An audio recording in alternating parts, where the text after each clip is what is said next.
Avec Louis de Ragnel, Bruno Bonnell de La République En Marche et Éric Diard, les Républicains, on va écouter Marine Le Pen. Elle estime que rien n'arrête le virus et donc que toutes les mesures qui sont prises, finalement, ne servent pas à grand-chose. Écoutez-la. Qu'est-ce qu'on cherche à faire? Moi, il y a quand même quelque chose que je n'arrive pas à comprendre dans la stratégie du gouvernement. Qu'est-ce que le gouvernement cherche à faire? Il cherche à empêcher la circulation du virus. Rien, manifestement, ne peut empêcher la circulation du virus. Voilà. Donc, toutes ces obligations n'ont pas de sens. Alors, Bruno Bonnell, je vous ai vu lever les yeux. Je vais répondre à Mme Le Pen, puisque évidemment elle n'a toujours pas compris. On cherche à éviter les morts. C'est-à-dire on cherche à éviter, et ce virus le fait, les hospitalisations et les formes graves du virus.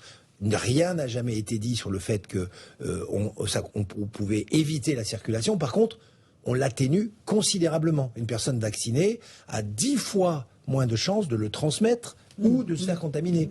Donc quand même, on calme le jeu. Donc là, ça m'étonne quand même pour quelqu'un qui veut être président de la République, de commencer à argumenter sur maintenant une stabilisation. Alors elle dit que les personnes vaccinées, en prenant l'exemple de Jean Castex, peuvent être et contaminées et contaminantes, et qu'à l'inverse, une personne non vaccinée et négative est moins dangereuse. Bah écoutez, c'est son avis. Moi, ce que je constate, c'est que Jean Castex a un certain âge, comme moi, et il a une forme de Covid, à ma connaissance, légère, qui est très légère. Malheureusement, j'ai connu d'autres situations où les gens dérivaient vers non vaccinés et quand on interviewe, moi, dans ma circonscription, dans les hôpitaux, 70 à 80% des personnes qui sont hospitalisées pour les raisons de Covid ne sont pas vaccinées. Donc là, c'est un fait, c'est factuel. Éric Diard. Oui, j'avais un collègue hier, infirmier urgentiste, qui me disait ça repart, mais qui voyait plutôt des jeunes. Voilà, les personnes, il y a quelques personnes, mais les personnes qui sont vaccinées 2 fois et les plus âgés qui sont vaccinés 3 fois, ils peuvent attraper. Personne n'a dit le Covid, mais c'est une forme qui est moins grave. Mais il y a quand même une inquiétude. Hier j'étais avec mon sous-préfet sur une manifestation sur Airbus, il est quand même très inquiet dans les Bouches-du-Rhône. Il y a vraiment un redémarrage, j'allais dire, de la contamination. Louis de Ragnel, là, Marine Le Pen, évidemment, elle prend un point politique, évidemment. Elle soutient ceux qui manifestent contre le pass sanitaire. Depuis le début, elle était assez hostile à cette mesure. Oui, et en fait, non mais pourquoi elle dit ça aujourd'hui? Parce qu'en fait, le Covid de Jean Castex intervient au pire moment politique. Demain, le gouvernement va annoncer des nouvelles restrictions, et donc Marine Le Pen joue à fond là-dessus, et à fond sur le fait que, effectivement, le gouvernement va annoncer des nouvelles restrictions. Vous savez lesquelles? Bah non, mais c'est les mêmes pistes, je peux les refaire, enfin oui, non mais en gros le couvre-feu ne sera pas mis en place, il y aura pas non plus de rétablissement d'un confinement. En revanche, ils vont jouer plus sur le rétablissement des gestes barrières a priori. Et des pourquoi contrôles. pas le retour du port du masque dans les centres-villes, le retour du port du masque dans des lieux en extérieur.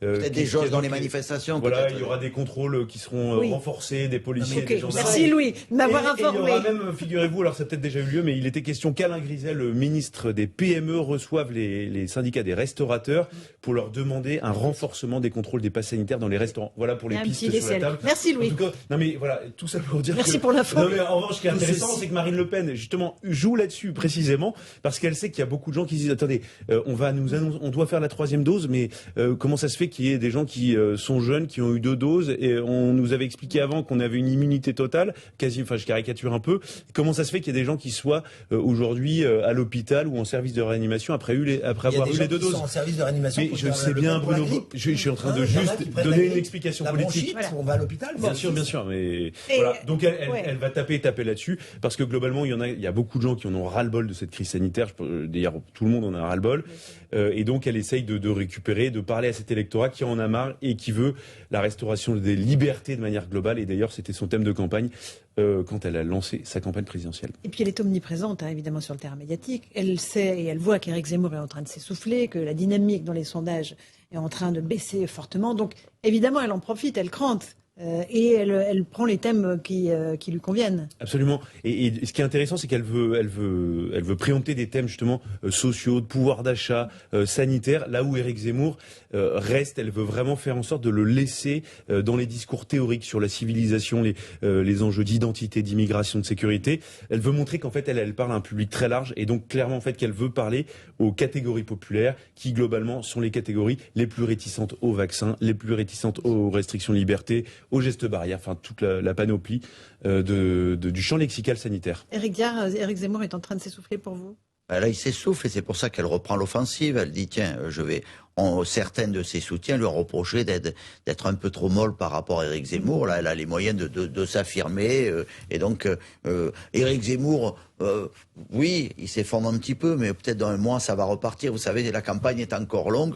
Moi, je suis prudent. Mais il faut qu'Éric Zemmour comprenne, s'il croyait courir un 100 mètres, en fait, c'est pas un 100 mètres, c'est un marathon. Absolument. Oui, Éric Zemmour, je l'ai déjà dit sur ce plateau, il confond l'élection de la présidence de la République avec une élection du roitelet de la France. C'est pas tout à fait la même chose. C'est-à-dire que quand on lui interroge sur l'économie, il dit je ne suis pas candidat pour gérer les comptes, j'aurai un ministre des Finances. Quand on l'interroge sur la santé, il dit pareil, il y aura quelqu'un qui s'occupera de la santé. En fait, son rêve, c'est de s'asseoir sur un trône et de regarder la France de très loin. L'enterrez pas trop vite. Mais j'ai pas dit que j'enterrais. Il n'a peut-être pas dit son dernier mot. J'ai dit que c'est. Non, mais attendez, il y a un moment donné.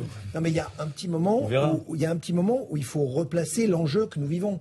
On vit un enjeu de civilisation, il a raison de le dire, mais on ne parle pas de la même. La migration, c'est pas un phénomène franco-français, c'est un phénomène mondial. Et la réflexion sur les défis continentaux que nous vivons, c'est une réalité. Donc, il faut proposer des vraies solutions. Parce qu'on disait de faire des diagnostics, ce qu'il a très bien fait probablement en tant que polémiste, je n'ai pas à juger ça, mais en termes de solutions, il est un petit peu court. Et pour le moment, c'est ça. Le phénomène, à mon avis, Zemmour, c'est j'ai posé des grands diagnostics, notamment ce grand remplacement, mais finalement, je propose rien. Et c'est ça que les Français aujourd'hui disent. Finalement, c'est un peu creux tout ça. Non, mais je pense qu'en fait, il a acté, en tout cas pour le moment, de ne parler que des sujets, que de sujets qui n'ont jamais été réglés par la droite. Sécurité, immigration, thème d'identité civilisationnelle. Et effectivement, il assume de dire que pour lui, ce sont les sujets majeurs, les sujets de la projection de la France dans 30, 40, un siècle, 200 ans. Et donc, effectivement, il veut pas être à commenter des décisions du quotidien.